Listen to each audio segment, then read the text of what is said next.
আমরা অলিদের বাড়িতে গেলে অনেকেই বলে আমরা নাকি মাজার পূজা করি, আমরা নাকি মাজার পূজারি। অনেক নিন্দাও করে, কটূক্তিও করে। কিছুদিন আগে আবার অনেক মাজার ভাঙ্গা দিছে বাবা, মনে খুব কষ্ট। আপনারা থাকতে এত বড় দুর্ঘটনা ঘটলো।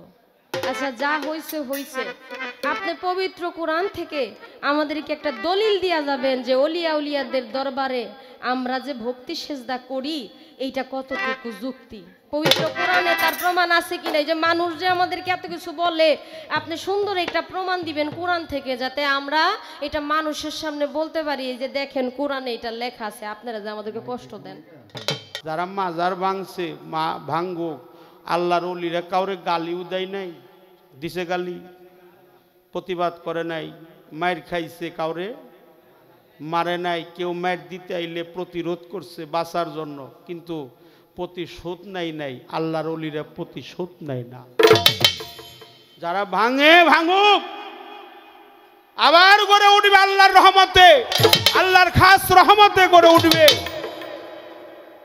তাই সেই প্রত্যাশাই বলতে চাই, আমাদেরকে মাজার পূজারি বলা হয় বলুক, পীর পূজারি বলা হয় বলুক, তাতেও দুঃখ নাই। আমরা পীর পূজা করি না, পীরের ভজন সাধন করি। মাজার পূজা করি না, মাজার জিয়ারত করি। অতি চমৎকার ভাবে গান করলেন। প্রথম আসর বন্ধনা শেষ হলো। আমাদের উভয় শিল্পী আমরা আসর বন্ধনা করে মূল পর্বে চলে এসেছি। আসলে আমাদের দরবারের পক্ষ থেকে উভয় শিল্পীকেই যথেষ্ট সুন্দরভাবে উপস্থাপন করেছেন আপনাদের মাঝে। আমার মনে হয় আমরা দুজন শিল্পী এবারই প্রথম মনে হয় দোহারে, না বাবা? তা আসলেই আমরা অনেক কৃতজ্ঞ আপনাদের কাছে। এত সুন্দর আয়োজন করেছেন, আমাদেরকে আপনারা এত সুন্দর পরিবেশ করে দিয়েছেন এবং আপনাদের এত সুন্দর আয়োজনে আমাদেরকে নিয়ে এসেছেন। আমরা চেষ্টা করব আমাদের জায়গা থেকে আপনাদের আত্মায় যেন কষ্ট না হয়, কারণ একটা মানুষ কখন কিভাবে কাকে আত্মায় কষ্ট দিয়ে ফেলে বলা যায় না। কারণ মানুষের দাঁড়ানো, কথা বলা সব কিছু মিলিয়ে একটা মানুষ সবার কাছে ভালো হইতে পারে না এবং ভালো লাগবেও না। যাদের কাছে খারাপ লাগবে তাদের কাছে আমার অনুরোধ, আপনারা মন থেকে অভিশাপ করেন না, কারণ একটা মানুষ সকলের প্রিয় পাত্র বা পাত্রী হইতে পারে না। তার জন্য বলবো, ভালো না লাগলেও অভিশাপ করেন না, এতে আপনিও কষ্ট পাবেন, আমরাও কষ্ট পাবো। আল্লাহর হস্তে মাফ করে দিবেন, মন্দ দিকটা না নিয়ে ভালো দিকটাই নিবেন, সেটাই আশা রাখছি। আমাদেরকে দুটি ধারা দেওয়া হইল, খুবই সুন্দর দুটি ধারা, গুরু এবং শিষ্য। যিনি শিক্ষা দেয়, সঠিক কথা বলেন, সঠিক আলোচনার মাধ্যমে অন্ধকার জগৎ থেকে আলোর দিকে আহ্বান করে, সেই গুরুর ভূমিকা নিয়ে গান করবেন। বাংলাদেশে নয়, বহির্বিশ্বে যার সুনাম ছড়িয়ে আছে, আপনারা তাকে দেখেছেন এবং দেখতেই পাচ্ছেন। শ্রদ্ধাভাজন ব্যক্তি শরীয়ত সরকার, উনি গাইবেন গুরুর ভূমিকায়।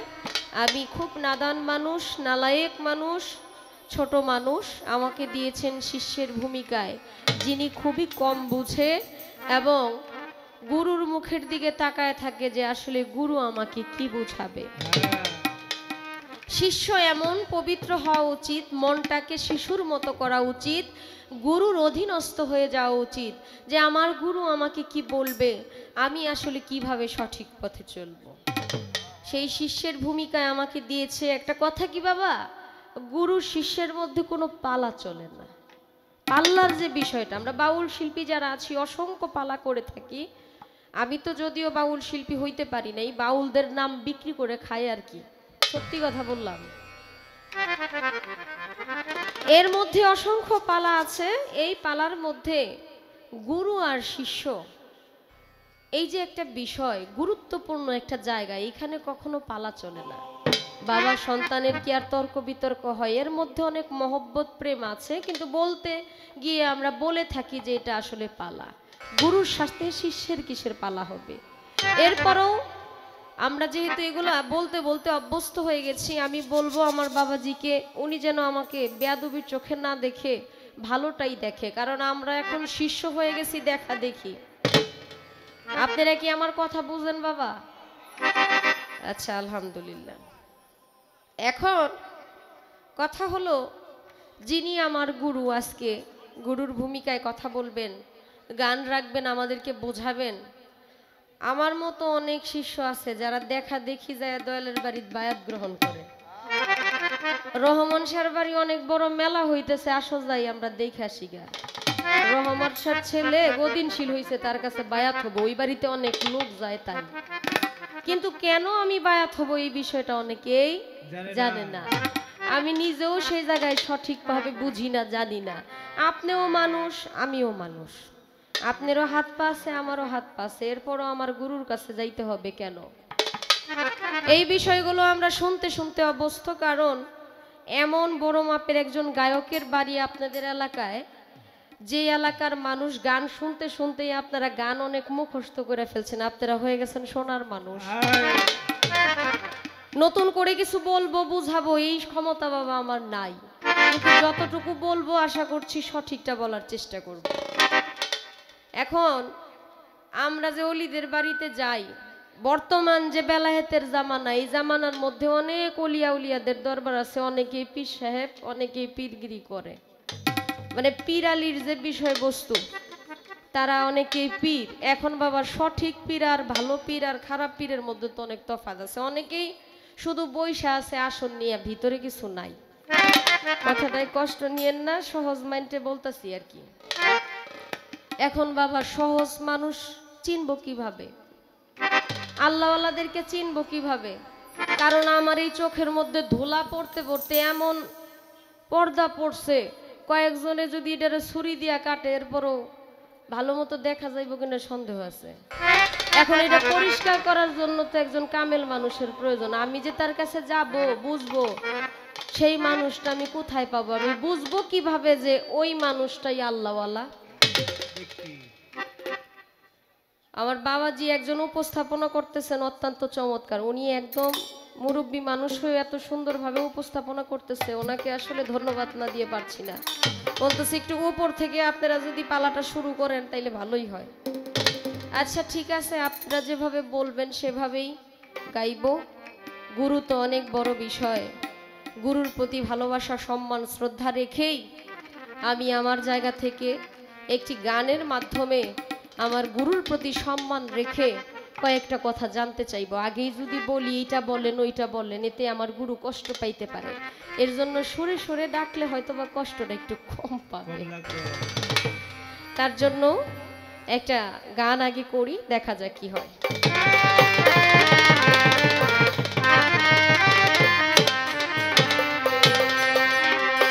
গুরু ধরা জিন্দা মরা, গুরু ধরা জিন্দা মরা, এই কথাটা জগৎ জুড়া। গুরু হবে কারা ভবে, গুরু হবে কারা? গুরু ধরা জগৎ মরা, গুরু ধরা জিন্দা মরা, এই কথাটা জগৎ জুড়া। গুরু হবে কারা ভবে, গুরু হবে কারা?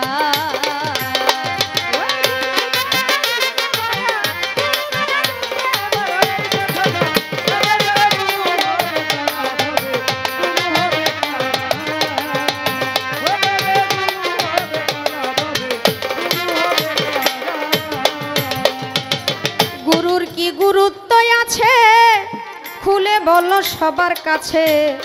কি অর্জন কি বর্জন করে গুরু হইল তারা?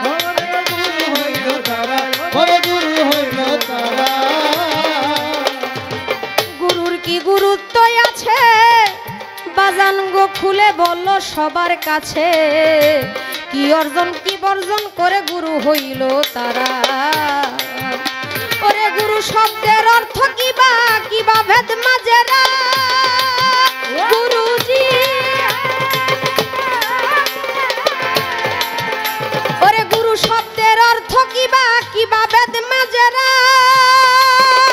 ওরে গুরু ধরলে ফল হবে কি? গুরু ধরলে ফল হবে কি? না ধরলে কি হবে তারা? গুরু হবে কারা ভবে গুরু হবে কারা, গুরু হবে কারা ভবে গুরু হবে কারা।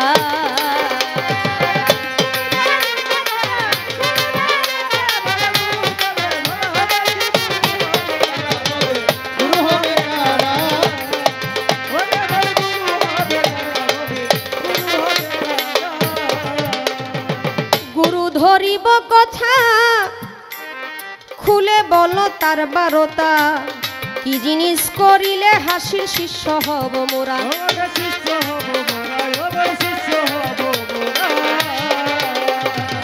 গুরু ধরিব কথা তুমি খুলে বলো তার বারতা, কি জিনিস করিলে হাসিল শিষ্য হব মোরা। ওরে গুণ জ্ঞানে ভজিব গুরু আমি কপাল পুরা,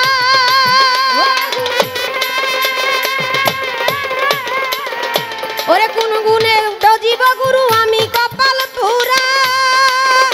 ওরে আবার শুনি নাই কো বায়াত, আবার শুনি নাই কো বায়াত, আমার নবীর বংশ ছাড়া গুরু হবে কারা ভবে গুরু হবে কারা। ওরে গুরু হবে কারা ভবে গুরু হবে কারা।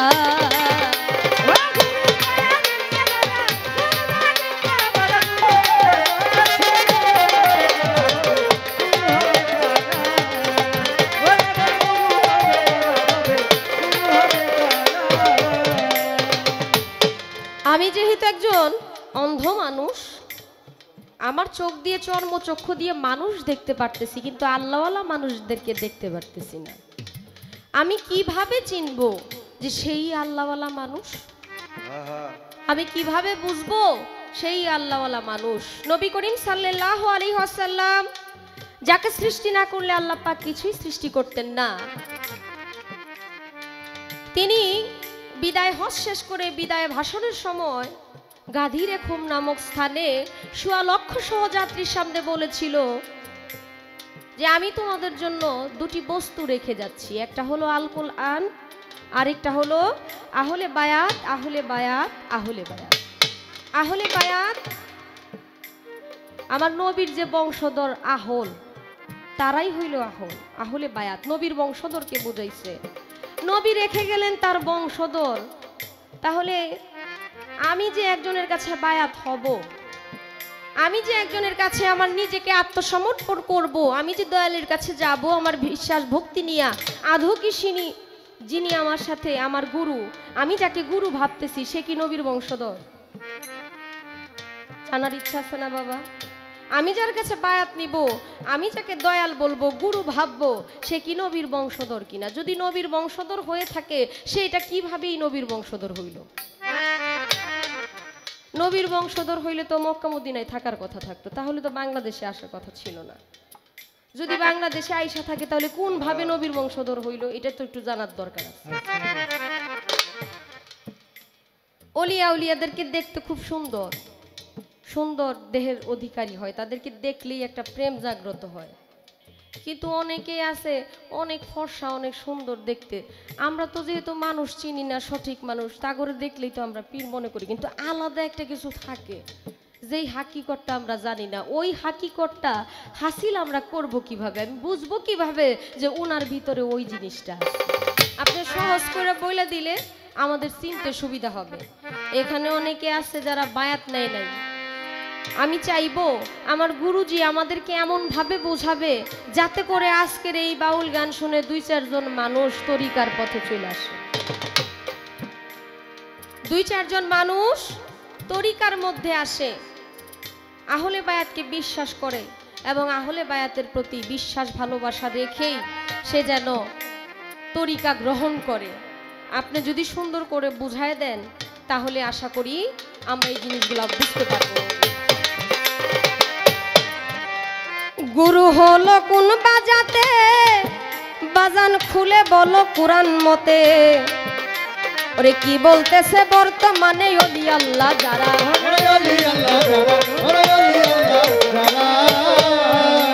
ওরে গুরু হলো কোন বাজাতে, তুমি খুলে বলো কুরআন মতে, ওরে কি বলতেছে বর্তমানে ওলি আল্লাহ যারা, ওরে একটা জিনিস বর্জন করা খেলা পথের ধারা গুরু ওরে একটা জিনিস বর্জন করা খেলাফতের ধারা ওরে ফরিদপুরের আবুল সরকার ফরিদপুরের আবুল সরকার না বুঝিয়া দিশে হারা গুরু হবে কারা হবে গুরু হবে কারা গুরু ধরা জিন্দা মরা গুরু ধরা জিন্দা মরা এই কথাটা জগৎ জুড়া গুরু হবে কারা হবে গুরু হবে কারা গুরু হবে কারা হবে গুরু হবে কারা গুরু হবে কারা হবে গুরু হবে কারা।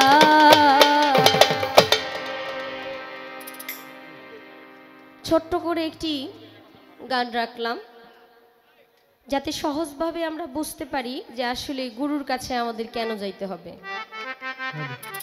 এখানে অনেক মিডিয়া আছে, আমার মিডিয়ার ভাইরা সম্পূর্ণটা ছাড়বেন, কারণ আজকে সামান্য কারোর সাথে গান না, আজকে সত্যিকার অর্থে গুরুর সাথে গান। ওনার অনেক ভক্তবৃন্দ আছে, আমরা অনেকেই অনেকের কাছে শুনি। কষ্ট হইতেছে বাবারা আপনাদের? আলহামদুলিল্লাহ, অনেক ভালো। আমরা অলিদের বাড়িতে গেলে অনেকেই বলে আমরা নাকি মাজার পূজা করি, আমরা নাকি মাজার পূজারি। অনেক নিন্দাও করে, কটূক্তিও করে। কিছুদিন আগে আবার অনেক মাজার ভাঙ্গা দিছে বাবা, মনে খুব কষ্ট। আপনারা থাকতে এত বড় দুর্ঘটনা ঘটলো। আচ্ছা, যা হয়েছে হয়েছে। আপনি পবিত্র কোরআন থেকে আমাদেরকে একটা দলিল দিয়া যাবেন যে অলিয়া উলিয়াদের দরবারে আমরা যে ভক্তি সেজদা করি এইটা কতটুকু যুক্তি। পবিত্র কোরআনে তার প্রমাণ আছে কিনা? এই যে মানুষ যে আমাদেরকে এত কিছু বলে, আপনি সুন্দর একটা প্রমাণ দিবেন কোরআন থেকে, যাতে আমরা এটা মানুষের সামনে বলতে পারি যে দেখেন কোরআনে এটা লেখা আছে। আপনারা যে আমাদেরকে কষ্ট দেন, এটা আমার গানের বাহিরে আপনার কাছে ছোট্ট করে একটু জানার বিষয় থাকবে। যেহেতু আমি মাইজ ভান্ডারীর ভক্ত, মাইজ ভান্ডার বায়াত নিয়েছি অনেক দিন ধরে, তা আসলে একটা মাইজ ভান্ডারি গান করি, সাথে আমাদের রহমান শাহ বাবাকে স্মরণ করে। আশা করি আপনাদের ভালো লাগবে। সাধক রমেশ শীলের এই গান, উনি এত বড় মাপের সাধক ছিলেন, আমাদের বাবাজানকে ভালোবেসে মহব্বত করে একজন শীল থেকে এত বড় সাধক এবং গীতিকার হয়ে গেছে। আর ওনার জীবনীটাও অনেক গুরুত্বপূর্ণ, অন্য এক সময় বলবো ইনশাল্লাহ। আগে একটা ভান্ডারি গান করে নিন।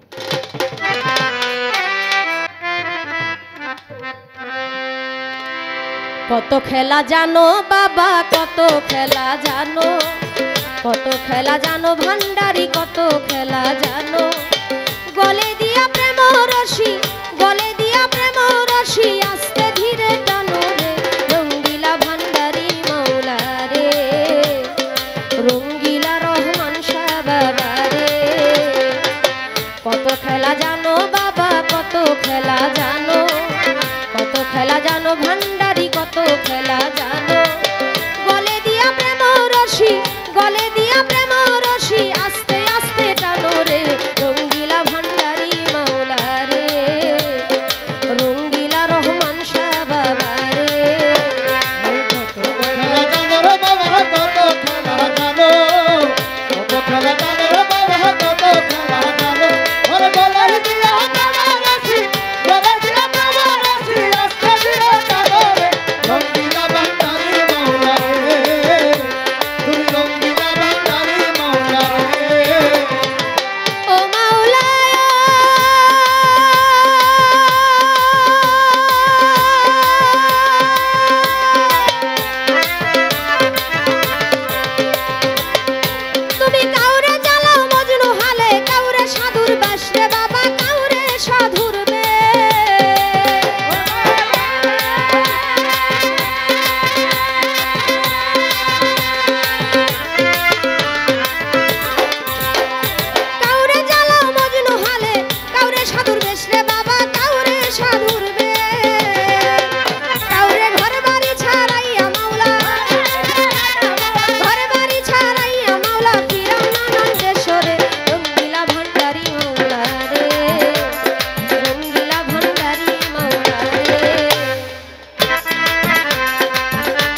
তো চমৎকার একটি পালা।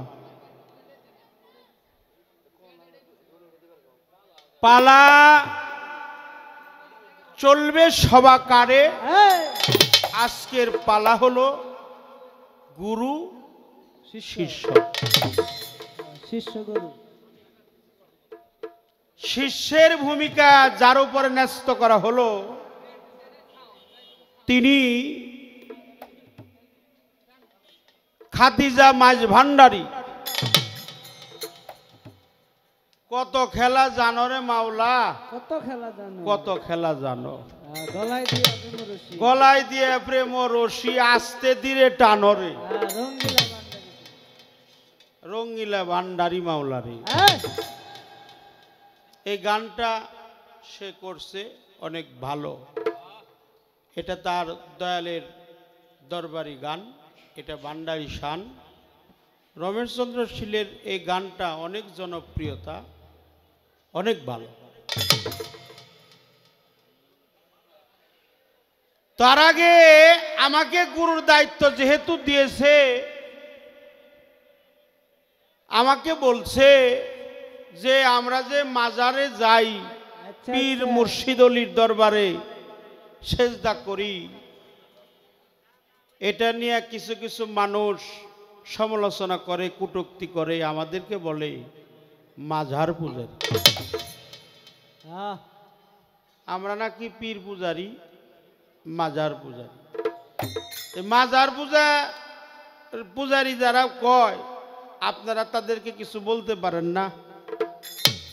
আচ্ছা আচ্ছা, এটা হলো তার কথা।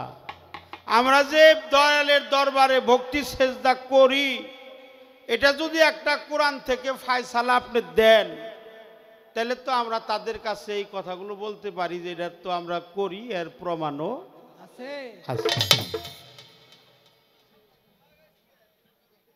অনেক ভালো। আমার অত্যন্ত প্রিয়জন ফকির আবুল সরকার। হ্যাঁ, আমাগো সারা বাংলাদেশ না, যারা বাংলা ভাষাভাষী আছে, যে দেশের মানুষ গান প্রিয়, সারা বাংলাদেশের মানুষ আমাগো গান শোনে।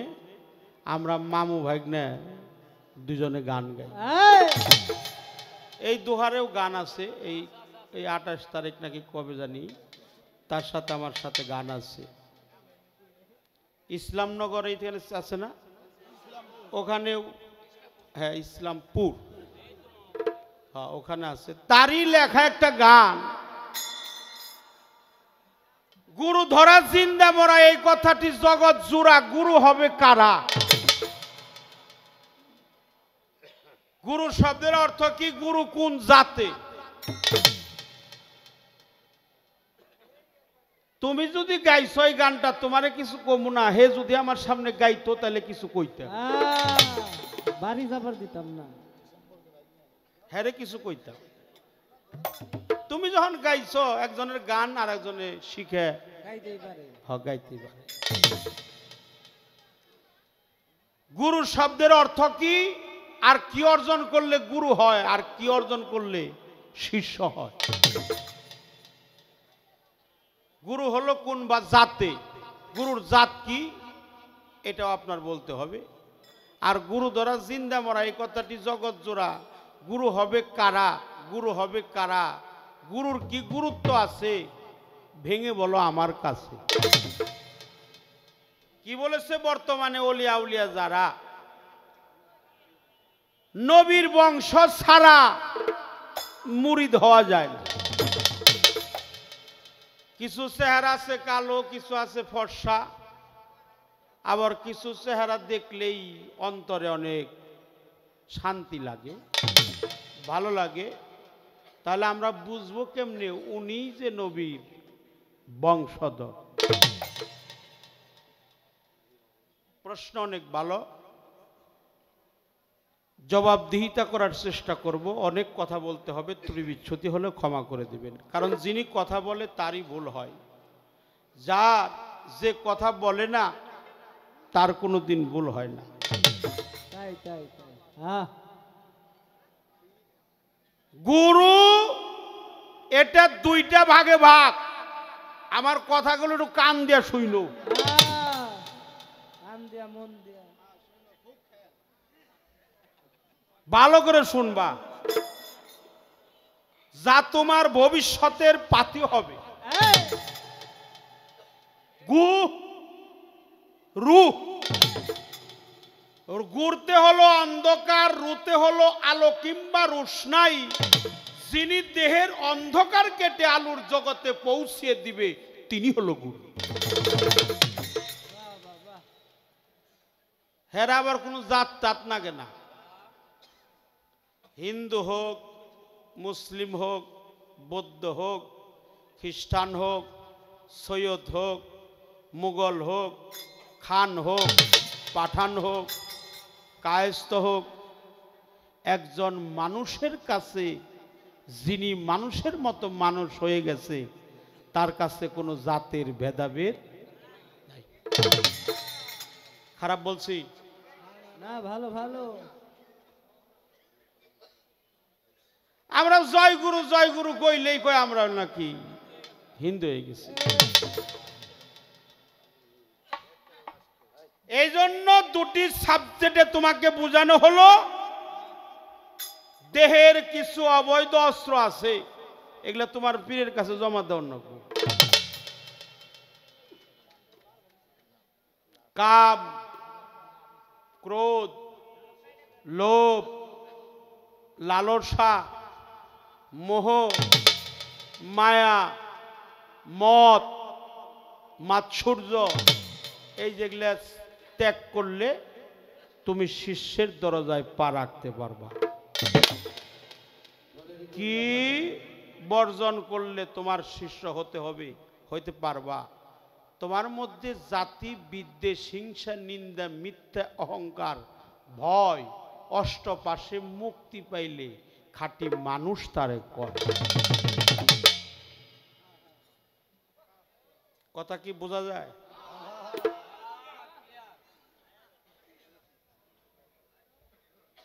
খাজা মঈনুদ্দিন চিশতির একটি দলিল আছে, দলিলটা তুমি পড়বা। কিতাবের নাম আনিসুল আরওয়া।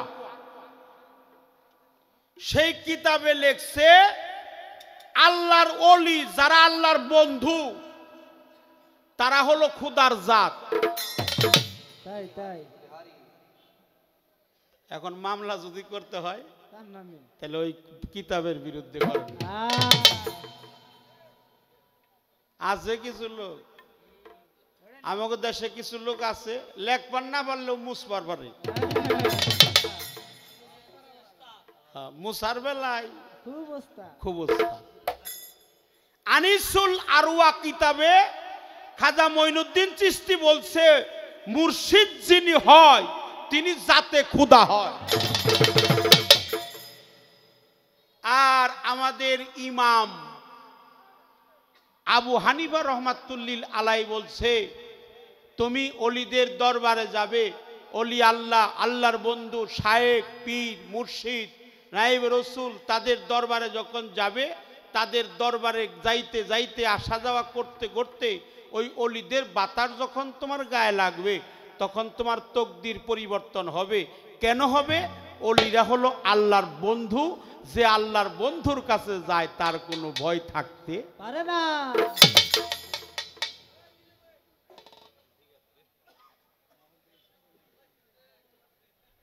এখানে যাইতে হবে। যারা মাজার ভাঙলো তাদেরকে আপনারা কিছু কর না, কিছু যে কমুমা কুলিয়াই তো হারিলে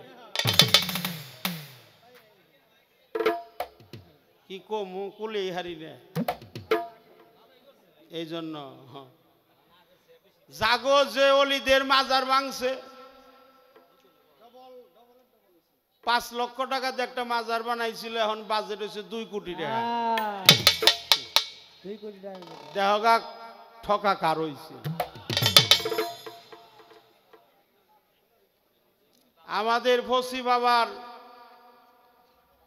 মাজার ভাঙছে আল্লাহর ওলি, আমাদের শালনা পোড়াবাড়ি, কোনাবাড়ির কাছে। আপনারা যারা ফেসবুক চালান দেখছেন তো, ফসি বাবার মাজারে যখন লোহার বড় শিক দিয়ে ঘা দিছে, সেখান থেকে রক্ত বের হয়ে গেছে।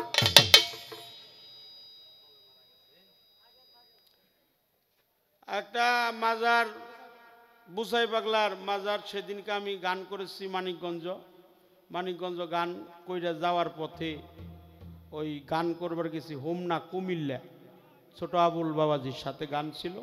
ওখানে দেখলাম মাজার ভাঙছে।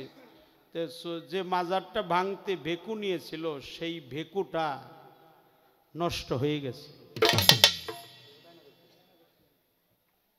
আমি তাদেরকে কিছু বলবো না, তাদেরকে কিছু বইলা তো কুলি হারতাছি না। এই জন্য তোমারে কই, এগুলাকে অন্যদিকে নিয়েন না। আল্লাহর অলিরা একজন মুঘল সম্রাট ছিল, তার নাম ছিল আলমগীর বাদশাহ আলমগীর বলছিল, যত মাজার আছে তত মাজার ভেঙে ফেলা হবে। 149টা মাজার ভাঙছিল। তার কারণ হলো, মাজারে যায় বলছে আসসালামু আলাইকুম আহলাল কবর। মাজার আর কবর কি এক? আরে কবর উপরে তো কবর হয়, মাজার উপরে কি মাজার হয়? প্রিয় নবীজি সকালে বলেন সাল্লাল্লাহু আহম্মদ মুস্তফা কুল কায়নাতের নবী, সরদার দু আলম সরওয়ার কায়নাত কায়রে নামদার, রসুল মুকাররম নূরে মুজাসসাম, শামসুদ্দুহা বাদ্দুজ্জা, নুরুল হুদা, সিরাজাম মুনিরা, তিনি আওয়ালে আখারে জাহেরে বাতনে, তিনি প্রিয় নবীজি। তার যে পবিত্র, ওটাকে মাজার বলা হয় না, ওটাকে বলা হয় কি? রওজা শরীফ। অর্থাৎ রওজা মানে হলো আলোকিত নূরের ঘর, মাজার মানে হলো আলোকিত ঘর, আর রওজা হলো নূরের ঘর। নবী আগেও ছিল, এখনো আছে। আল্লাহর ওলিদের হয় মাজার, আল্লাহর বন্ধুদের হয় মাজার। আর আমার মতো সাধারণ মানুষ, আমার মতো পাপী যারা, আমার মাজার হবে না, আমার হবে হলো কবর। কবর মানে কি জানো? বদ্ধ ঘর, যে ঘরে কোনো আলো নাই, বিছানা নাই, জ্বালানোর কোনো বাতি নাই। আমার হয় কবর, আল্লাহর ওলির হয় মাজার, প্রিয় নবীজির হয় রওজা, ওটাকে রওজা মুবারক বলা হয়। সেই প্রিয় নবীজির রওজা মুবারকও ভাঙার জন্য গিয়েছিল একদল লোক। তারা গিয়েছিল দুপুর বেলায়, আল্লাহর কুদরতি শক্তি পাওয়ারের জোরে দিন আর দিন থাকে নাই, চতুর্দিকে অন্ধকারে ঘনিয়ে আন্ধারে পরিণত হয়ে গেছে। এটা সুবহানাল্লাহ কর। এই জন্য আমার রসুল পাকের রওজাটা ভাঙতে পারে না। বাদশাহ আলমগীর গেছে, জায়েজ মাজারে কয় আসসালামু আলাইকুম আহলাল কবর। আরে কবর, ওটা হলো কবরের সালাম দেওয়া, ওটা সঠিক আছে। তুমি কবরের পাশে যাও, কবর পাশ দিয়ে যখন যাবে বলবে আসসালামু আলাইকুম ইয়া আহলাল কবর, অর্থাৎ হে কবরবাসী, তোমাদের প্রতি আল্লাহর রহমত বর্ষিত। কিন্তু অলির দরবারে তা বলতে পারবা না, ওটা হলো কবরবাসী। অলিরা হলো জিন্দা, অলিরাও জিন্দা, অলিরা মারা যায় না, ওরা চিরঞ্জীবী। বলতে হবে আসসালামু আলাইকুম ইয়া আল্লাহর অলি, ঠিক কিনা? যে মাজারে যায়, উনি অর্ডার করছে যে মাজার থেকে কোনো কথা বলবে না, কবর থেকে কোনো জবাব আসবে না, সালাম দিবে, সালামের উত্তর দেবে না, সেই মাজারটা সঙ্গে সঙ্গে ভেঙে ফেলবে। 149টা মাজার ভাঙছে। তারপরে গেছে হযরত খাজা মঈনুদ্দিন চিশতি রহমাতুল্লাহ আলাইহি, খাজা বাবার মাজারে আজমির শরীফে গেছে মাজার ভাঙার জন্য। বলছে আসসালামু আলাইকুম আহলাল কবর, আসসালামু আলাইকুম। আচ্ছা, খাজা বাবারটা কি কবর? 3 বার সালাম দিছে, সেখান থেকে কোনো প্রশ্নের উত্তর আসে নাই। অনুমতি দিছে ভেঙে ফেল। তিনবার বলার পরে যখন ও অর্ডার করছে বাদশাহ আলমগীর ভেঙে ফেলার জন্য, তখন একটা গায়েবী শব্দ আইছে, এ আলমগীর, তুমি কার মাজার ভাঙতে আইছো? বলে তুমি কে? আমি তো তোমার কথা শুনি, তোমার তো দেখি না। কলে আমি খাজা মঈনুদ্দিন চিশতি। একটু সুবহানাল্লাহ কর। আমি খাজা মঈনুদ্দিন চিশতি, আমি ঠিকই তোমারে দেখি, দেখার নয়ন আমার আছে, তুমি যে আমারে দেখবা এই দেখার নয়ন তোমার। কলে তিনবার সালাম দিলে, দিলাম, উত্তর নিলে না কে? আল্লাহর বন্ধু, আল্লাহর ওলি, আতাই রসুল, গরিবের বন্ধু, হিন্দি ওলি, গরিবে নওয়াজ বলল, তুমি যখন আমারে প্রথম সালাম দিলে তখন আমি আল্লাহর সাথে আরশে আজিমের মধ্যে একটা মিটিংয়ের মধ্যে ছিলাম। সুবহানাল্লাহ, সুবহানাল্লাহ। দ্বিতীয়বার যখন সালাম দিলাম, জবাব নিলে না কেন? খাজা মঈনুদ্দিন চিশতি বলল, দ্বিতীয়বার যখন সালাম দিলে তখন আমি সোনার মদিনায় হুজুর পাকের সাথে ছিলাম। ওখান থেকে আসতে আসতে আমার একটু দেরি হয়ে গেছে, এই জন্য আমি তোমার সালামের জবাব দিতে পারি নাই। তখন বাদশাহ আলমগীর বলছিল, আমি ভুল করেছি, আমাকে ক্ষমা করে দেন, আমি আর কোনো দিন মাজার ভাঙব না। তখন আল্লাহর ওলি খাজা মঈনুদ্দিন চিশতি বলল, তোর ভুল সেই দিনই পরিশোধ হবে, তোর অপরাধ সেই দিনই ক্ষমা হবে। যতগুলো মাজার তুই ভাঙছত ততগুলো মাজার তোর নিজস্ব খাটনি খাটানো টাকা দিয়ে যদি আবার পুনরায় কইরা দিতে পারিস, তোর অপরাধ মাফ হয়ে যাবে। এই জন্য খাজা বাবার মাজারে যাইতে যে গেট, এটাও খাজা বাবার গেট কইরা দিছে বাদশাহ আলমগীর। একটা ডেক দিছে যেখানে 120 মণ চাউল একবারে দিয়ে তবরক পাক করে যায়, সেটাও দান করছে বাদশাহ আলমগীর। তাই মা, যারা মাজার ভাঙছে, মা ভাঙ্গুক, আল্লাহর ওলিরা কাউরে গালিও দেয় নাই, দিছে গালি, প্রতিবাদ করে নাই, মায়ের খাইছে, কাউরে মারে নাই, কেউ মায়ের দিতে আইলে প্রতিরোধ করছে বাঁচার জন্য, কিন্তু প্রতিশোধ নাই। আল্লাহর ওলিরা প্রতিশোধ নেয় না। যারা ভাঙে ভাঙুক, আবার গড়ে উঠবে আল্লাহর রহমতে, আল্লাহর খাস রহমতে গড়ে উঠবে। তাই সেই প্রত্যাশাই বলতে চাই, আমাদেরকে মাজার পূজারি বলা হয় বলুক, পীর পূজারি বলা হয় বলুক, তাতেও দুঃখ নাই। আমরা পীর পূজা করি না, পীরের ভজন সাধন করি, মাজার পূজা করি না, মাজার জিয়ারত করি। খারাপ বলছি? অপরাধ হলে মাফ করবেন। এই কথাগুলো এই জন্য বললাম, ও যে একটা কথা কইছে, প্রশ্ন অনেক ভালো করছে, এই জন্য ধন্যবাদ।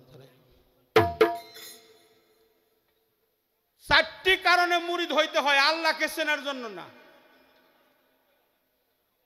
আল্লাহ আমাদের মধ্যে নাই? আল্লাহ ছাড়া কি কোনো মানুষ আছে? আচ্ছা, আল্লাহ নাই কি এর মধ্যে? একটা আল্লাহ এত জায়গায় থাকে কেমনি? আল্লাহ কয়জন?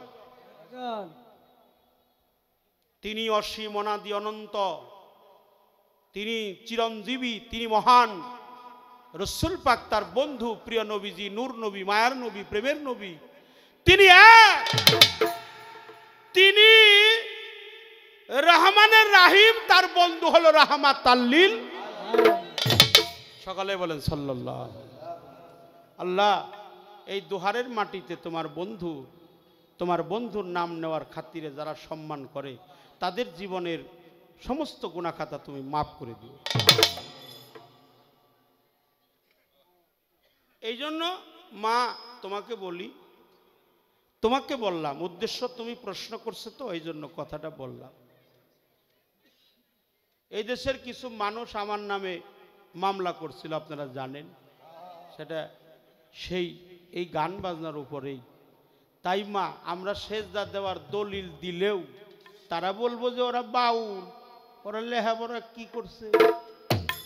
দলিল আমরা দিতে আসি, দেওয়ার কোনো অভাব নাই, তারপরও আমাকে দলিল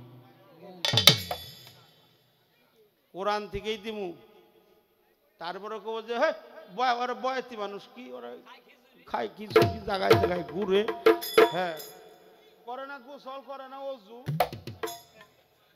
এইসব কথাবার্তা আমাকে কয়। কোক যাই যাবে বর জাতি কুলমান তাতেও দুঃখ নাই যদি আমার রহমান বাবাজিরে পাই। আমার কোনো ক্ষতি নাই, আমার দুঃখও নাই। লোকের মন্দ পুষ্পচন্দ অঙ্গেতে করেছি ধার, যাকে আমি ভালোবাসি সে যদি আমার ভালো কয়, লোকের মন্দ বললেও আমার কোনো আসে যায় না। নিন্দার কাটা যদি না বিধিল গায়, প্রেমের কি স্বাদ আছে বল। আল্লাহ মহান, এই আল্লাহকে পাইতে কেউ মুরিদ পড়ে না, আল্লাহ সবার মধ্যে আছে।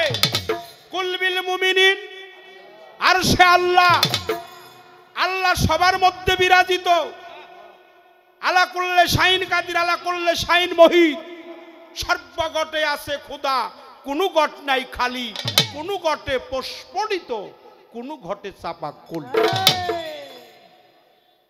খারাপ লাগছে? একটা গান তোমারে শোনাবো এখন। চারটা কারণে মুরিদ হইতে হয়। আল্লাহ সবার মধ্যে আছে, আল্লাহ মহান, আল্লাহ সর্বশক্তিমান। রসুল প্রেম মোহব্বত কালবের মধ্যে রাখতে হবে, আর চোখের মধ্যে মুর্শিদের ছবি রাখতে হবে। একটা কারণ হলো তোমার যেন জরা বেদি মৃত্যু না হয় মা, তোমার যেন জরা বেদি মৃত্যু না হয়। 2 নাম্বার, তুমি যেন নিজেকে নিজে চিনতে পারো। 3, তোমার মধ্যে যে রুহ আছে, রুহে কুদসি, রুহে হায়ানি, রুহে নাবাদি, রুহে জামাদি, রুহে ইনসানি, জীবাত্মা, পরমাত্মা, ভূতাত্মা, প্রেতাত্মা, আত্মারাম, আত্মারামেশ্বর, জীবাত্মা, পরমাত্মা, পশু আত্মা, বৃক্ষ আত্মা, ধাতু আত্মা, তোমার মধ্যে যে 5টা আত্মা আছে, 5টা রুহ আছে, এই রুহটা হলো আল্লাহর হুকুম, রুহ আল্লাহ নিজেই। এই রুহটা যেন তোমার ইনসানে কামেলের দরজায় পৌঁছায়। ক্ষমা চেয়ে নিলাম। 3, জরাবেদি মৃত্যু যেন না হয়, নিজেকে নিজে চিনতে পারো, রুহটা যেন ইনসানে কামেলের দরজায় পৌঁছায়। 4 নাম্বারে, তুমি খাদেজা আমি শরীয়ত সরকার, এটা পালাগান। পালাগানে বলতে হয় তোমার মধ্যে এমন একটা সত্তা আছে, হাত পা চক্ষু কর্ণ নাসিকা ত্বক বাত দেহের অঙ্গ প্রত্যঙ্গ কেটে কেটে সব কিছু ভাগ করা যাবে, পাওয়া যাবে। আচ্ছা, আমারে আল্লাহ যা দিয়ে বানাইছে তা কি কেটে বের করা যাবে? পাওয়া যাবে? আচ্ছা, ওটা কি আমার মধ্যে নাই? আছে, কিন্তু কেটে বের করা যায় না। এটা হলো দেহের মূল সত্তা। এটা হলো আরবিতে এটাকে লুৎফা বলা হয়, ফার্সিতে সলবি বলা হয়, বাংলায় মণি বা বীজ বলা হয়। এই দেহের গুরুত্বপূর্ণ বস্তু, সক্রেটিস বলছে matter is small subject of human body. এই দেহের গুরুত্বপূর্ণ বস্তু যাকে বলা হয় রতি। আর শ্রীকৃষ্ণ বলেছে আত্কি বিন্দু নং পতনং ঈশ্বর ধ্বংস, যিনি দেহের বিন্দুকে ধ্বংস করে তার গোবিন্দ শক্তি ধ্বংস হয়ে যায়। পিতৃধনকে যে করে লক্ষ্য, কৃষ্ণচন্দ্র হয় তার পক্ষ। এই গুরুত্বপূর্ণ বস্তুটা রক্ষা করার জন্য একজন কামেল পীরের দরবারে যাইতে হয়। এত মানুষ দেহ, তুমি পীর দেহ না? হ্যাঁ, দেখবা কেমনে? তোমার চোখই তো ভালো না।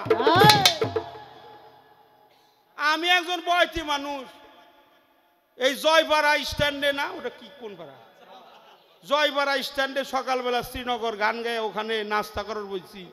আমার দেখে মানুষ খালি কইলে এই বয়সী, হ্যাঁ হ্যাঁ, এরে এই বয়সী, এরে এই বয়সী। এই আপনি কনে যাবেন, কনে যাবেন? মানে আমি খাই এই পারি না। আরেকজন জিজ্ঞেস করে, আরেকজন আহে, একেবারে হোটেলের মধ্যে একটা বীর জমিয়ে দিল। ও একটা পাবলিক মানুষে বয়াইতেছে না এবারে, আর তুমি এটা বয়াইতে পিসাব দেহ না।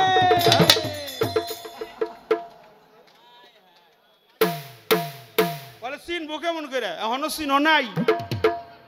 হ্যাঁ, চোখটা ভালো করতে হয়। কারণ এটা আল্লাহই কইছে, সূরা কাহাবের 17 নম্বর আয়াতে বলেছে, আমি যার চোখ অন্ধ করছি সে কোনোদিনই চোখে দেখবে না। অন্তরে মোহর মারছি, কালবের দরজা বন্ধ করে দিছি, শতবার চেষ্টা করলেও অলি পর্যায়ের মুর্শিদ তার চোখে দেখবে না। সূরা কাহাব 17 নম্বর আয়াত। ওয়া মাইয়া দুলিল ফালান্তাদালাহু ওলিয়া মুর্শেদা, যিনি একজন অলি পর্যায়ের মুর্শিদ পাই নাই, আমি তার চোখ অন্ধ করছি, শতবার তাকালেও সে আমাকে পাবে। কথা একটু চাপিয়া নইলাম, আপনাদের কাছে একটু ক্ষমা চেয়ে নিলাম। কথা কি খারাপ লাগছে? আমরা তো কথার বয়াতি, আমরা গান টান গাইতে পারি না। গান টান গাই বললাম গো, আমাকে গেদি গাইব, গেদি মাই গাইব, মাই গান টান গাই আমাকে শোনাইব। এটা পালা গান, ক্ষমা চেয়ে নিলাম, সবার কাছে ক্ষমা চাই। যে কথাগুলো বলা হইল, লোকে মন্দ বললো আমার কিছু আসে যায় না। আর গুরু শব্দের অর্থ কি তাও কইছি, গুরু কোন জাতে তাও কইছি। গুরুর অর্জন করতে হবে কি? শরীয়ত। শরীয়তকে বাদ দেওয়া যাবে না। বাদ দেওয়া যাবে? শরীয়তের কর্ম, নামাজ, রোজা, হজ, জাকাত, কলেমা, আকিকা, কুরবানি, এগুলা করতে হবে। তরিকত, তরি ঠিক রাখা, হাকিকত, হক জিনিস খাওয়া, হক পথে চলা, হক দেখা, হক দ্বারা হক আদায় করে দেওয়া, মারফত, নিগুর রহস্য, শরীয়ত, তরিকত, হাকিকত, মারিফত, ওহাদানিয়াত, রিসালাত, কামলিয়াত, মালামাত, রিয়াজাত, বাশারাত, উলুহিয়াত, রুবুবিয়াত, আবহায়াত, এই 14 এলেমের সর্দার হইতে হবে। যিনি পীর হয় তিনি 14 এলেমের সর্দার হয়। মুর পীর সাবরে দেখলেই, আচ্ছা আমি তোমার কাছে একটা প্রশ্ন করি। আচ্ছা আচ্ছা, পীর সাপ, যিনি পীর সাপ আর একটা কাল সাপ, গামছা দে ধর, একটা কথা কই নি। আচ্ছা আচ্ছা, বলেন বলেন। একটা হলো পীর সাপ আর একটা হলো কাল সাপ আর একটা হলো অভিশাপ। তিনটাই কি? কাল সাপে কামড় দিলেও কিছু কিছু মানুষ বাঁচানো যায়। অভিশাপ যদি কোনো গুরু ভক্তের অভিশাপ করে, সেই অভিশাপ আর খণ্ডান যায় না। আমি তোমার অভিশাপ করব না, কাউকে না, আমি ক্ষমা চাই, অভিশাপ করব না। কিন্তু আমার কথা হলো, এটা যে কোনো পর্যায়ে কথাটা উদয় হয়ে গেছে, এখানে কথা বলতে চাইছিলাম না, হঠাৎ করে আইসা পড়ছে। এটাও একটা, এই দরবারের একটা রুহানি ফায়েজ আছে। কি কন আপনারা? মুর্শিদরে দেখা মাত্র তোমার কি করতে হবে, তোমার কর্মটা কি? যখন তোমার পীরের সাথে সাক্ষাৎ হয়, পীর কয়জন? ব্রহ্মাণ্ডময় কয়। আমরা একই পীরের উপাসনা করি, জগৎময় গুরু হলো একজন। তোমার মুর্শিদের সাথে সাক্ষাৎ হয়ে গেলে তোমার প্রাথমিক কর্মটা কি এটা বলবা।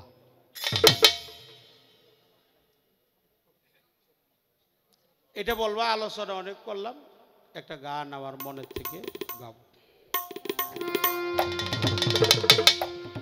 বিজ্ঞানময় বিধাতা,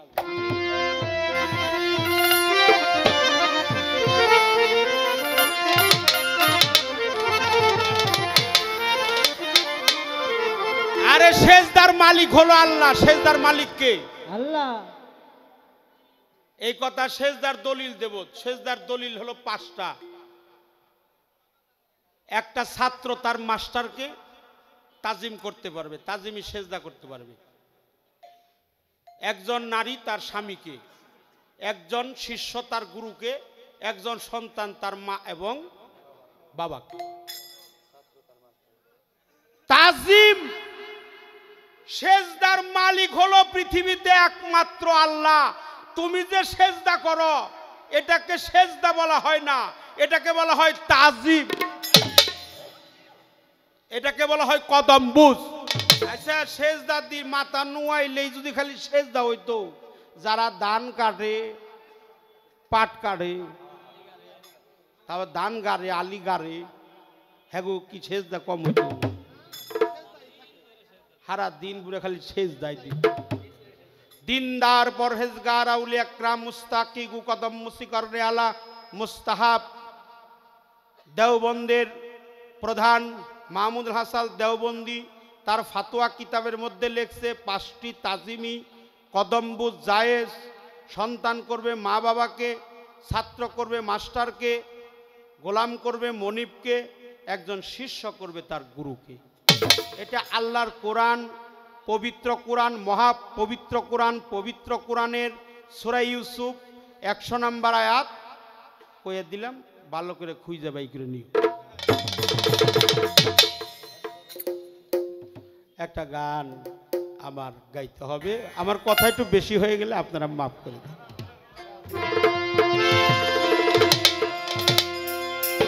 ওরে বিজ্ঞানময় বিধাতা যিনি,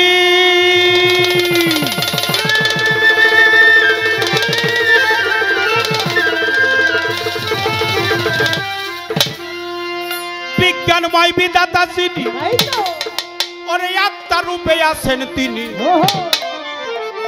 নবরূপে নিজেই নারায়ণ। রে পাগল মন ছিলি না তোর গুরু কেমন ধন জগৎ, ছিলি না তোর গুরু কেমন ধন। রে পাগল মন ছিলি না তোর গুরু কেমন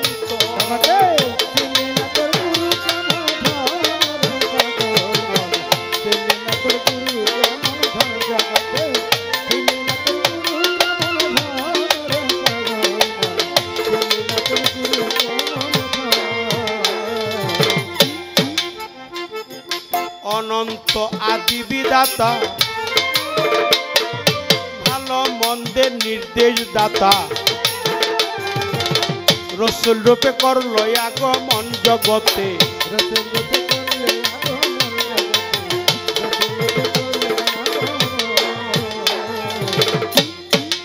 এই দোহারিটা আমার কানে আসে না। অনন্ত আদি বিধাতা, ভালো মন্দের নির্দেশ দাতা, রসুল রূপে করলো আগমন জগতে। রসুল রূপে করলে আগমন জগতে, রসুল রূপে করলে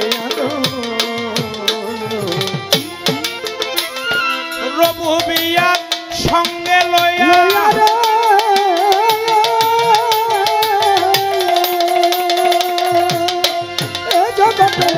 রবুবিয়া সঙ্গে লইয়া রে সালাত প্রকাশ করিয়া, রবুবিয়া সঙ্গে লইয়া রে সালাত প্রকাশ করিয়া, রবুবিয়া সঙ্গে লইয়া রে সালাত প্রকাশ করিয়া, মাসুক হয়ে রাখছে দুস্থের মন জগতে, মাসুক হয়ে রাখছে ভক্তের মন। রে পাগল চিনলি না তোর গুরু কেমন ধন জগতে, চিনলি না তোর গুরু কেমন ধন। রে পাগল মন চিনলি না তোর গুরু কেমন ধন। রে সালাত প্রকাশ হইল, জান্নাতের দ্বার খুলে দিল, আশেক হয়ে বজে ওই চরণ জগতে, আছে ভয়া ভজে ওই চরণ জগতে, আছে ভয়া ভজে ওই চরণ। রে সালাত প্রকাশ হইল, জান্নাতের দ্বার খুলে দিল, মাসুক হয়ে বজে ওই চরণ জগতে। তাই তো মাসে ভয়া ভজে ওই চরণ জগতে, মাসে ভয়া ভজে ওই চরণ। এবার রে সালাত বা তুনে গেল,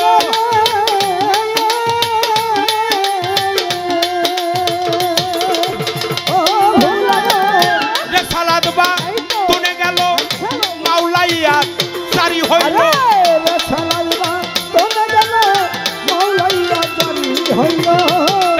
বা তুনে গেল, মাওলাইয়া সারি হলো।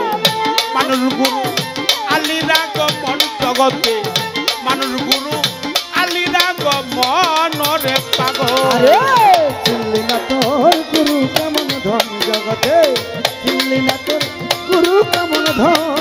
ওরে পাগল মন চিনলি না তোর গুরু কেমন ধন।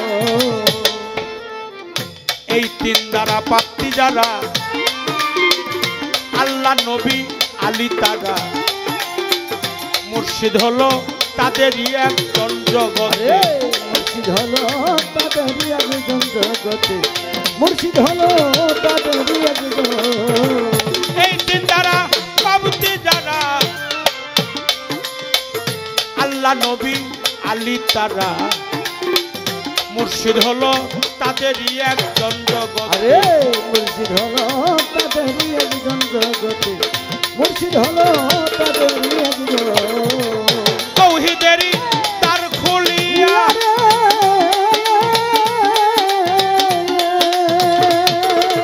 ও ভুলাবো তৌহিদেরই তার খুলিয়া রশিদ কয় তুই থাক না আরে তৌহিদেরই তার খুলিয়া রশিদ বলে দেখ না ছায়া তৌহিদেরই তার খুলিয়া তাই তো রশিদ কয় তুই দেখ না আরে হারি কথা এক আসনে বসা রয় চারজন গো তারা এক আসনে বসা রয় চারজন রে পাগল আরে চিনলি না তোর গুরু কেমন ধন জগতে চিনলি না তোর গুরু কেমন ধন ওরে পাগল মন চিনলি না তোর মুর্শিদ কেমন ধন চিনলি না তোর মুর্শিদ কেমন ধন রে পাগল চিনলি না তোর গুরু কেমন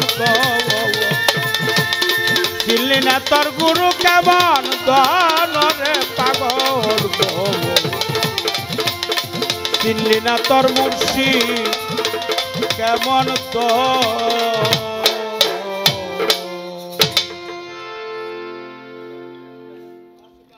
আমি গাবো এই গানটা সার্বজনীন লালন ফকিরের গান মানুষ বুঝিলেই শোনার মানুষ হবি বাবা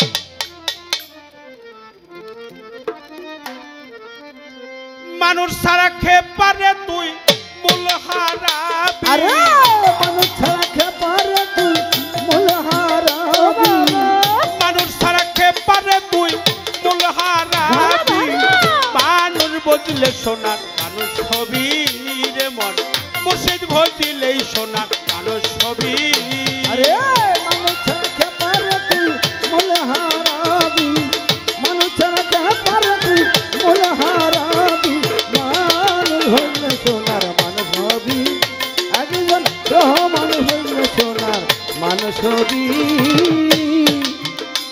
আরে এই মানুষ সেই মানুষ গাথা কাছে যেমন আলেক লতা এই মানুষে মানুষ গাথা গাছে যেমন আলে বলতা আরে এই মানুষ সেই মানুষ গাথা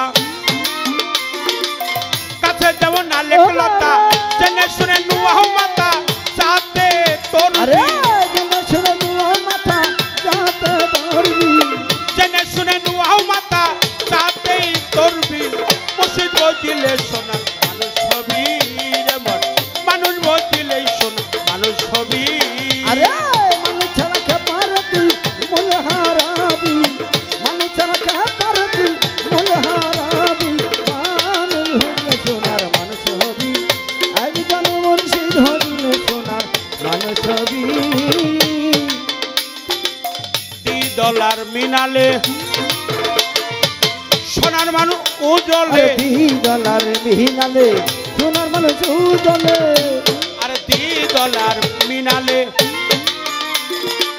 সোনার মানুষ উজলে দয়াল গুরু কৃপা হলে জানতে আরে পাবি দয়াল গুরু কৃপা হলে জানতে পারবি রহমান শাহ দয়া হলে জানতেই পারবি মুর্শিদ বজিলে সোনার মানুষ হবি রে মন মানুষ বজিলে সোনার মানুষ হবি আরে মানুষ ছাড়া খেপারে তুই মূল হারাবি মানুষ ছাড়া খেপারে তুই মূল হারাবি মানুষ হইলে সোনার মানুষ হবি একজন মুর্শিদ হইলে সোনার মানুষ হবি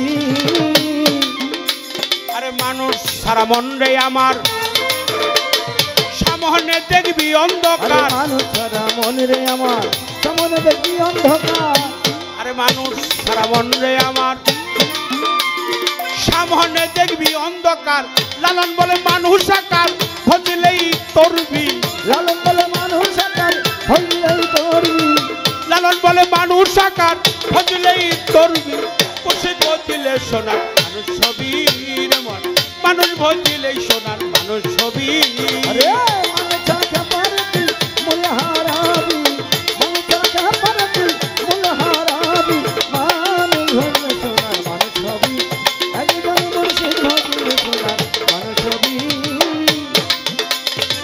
মানুষ ছাড়া কে পারে তুই মূল হারাবি মানুষ ছাড়া খেপারে তুই